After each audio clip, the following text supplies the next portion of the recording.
Well, I want to show you how our onions are coming along. We've got them planted here in a raised bed similar to what we would with our potatoes.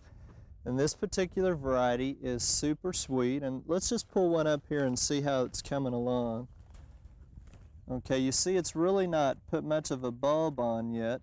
And so we've got quite a ways to go for it to size up. Now the way the temperatures are acting this year too, I'm not sure what kind of success we'll have, but we've got good, rich, loose soil, so we'll still give them a while. And of course, one of the misconceptions is that if you break over the tops of the onions, that will make the bottom size up.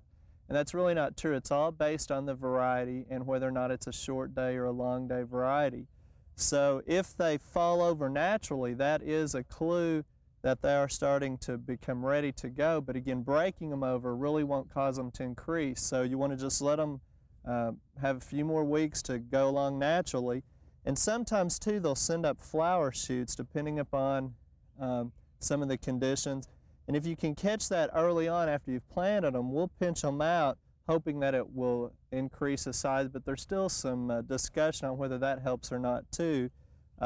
Basically, they're going to size up, you know, upon the variety that you choose for Oklahoma conditions. And of course, those varieties are available at your county extension office in a fact sheet.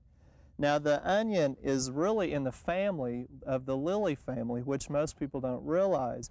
And the genus is allium. So the onions here are alliums, but I want to take you over and show you a cousin of the edible onion, which is an ornamental allium, and I want to show you how those are coming along.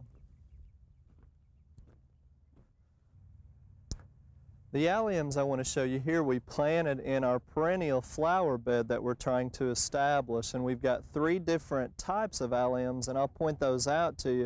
I want to tell you a funny story though. These are planted in the fall, and we planted them last, I guess late October, early November, and that's the way you would plant alliums. And we'd forgotten that we planted them, and once the growth started occurring in the early spring part, we thought we had wild onions coming up and we forgot about it. We almost started to pull them up, and then we remembered that we had planted them uniformly here. But this first variety is called drumstick allium. You can see it's a lot taller, and it's just starting to bloom. It will actually all turn purple, and those little individual flower buds will open up and it'll have a real round purplish flower, and they're real attractive, and they're just now starting, so it's a little bit earlier on those. And again, that cultivar variety is drumstick, and again, it's very tall, and we kind of messed up. We probably should have put it in the back because of the height. The next one I want to show you grows about 6 to 8 inches, and it's kind of hard to see it, but this is the height of it, and it bloomed a lot earlier than our other 2. The difference in this one is the shortness of the flower spike, but also the flower blossom itself is huge. Again, that's about 4 to 6 inches wide, and it's past its peak, and it's starting to put out the seeds there. And again, this one is Star of Persia, and still very attractive at the time that it was blooming. The one in the back is called giant allium, and it's really at its peak right now. You can see the size of the flower ball, and the spike is the tallest one of all. So we did get it in the back, but we should have put the Star of Persia, I think, in the front of this particular bed. And you can see the foliage it sent out's a little bit wider than normal onion leaves, and it's flatter. Also, it's starting to die out, and we'll leave these as a perennial, and they'll probably naturalize on us. But one of the nice things is once the stalk dies out in the foliage, we'll have some other plants back here to hide that because it won't be very attractive. So again, these are some ornamental alliums, and I also want to show you some that we've got in our perennial beds in our new garden, and that's some of the society garlic, which is also in the allium family.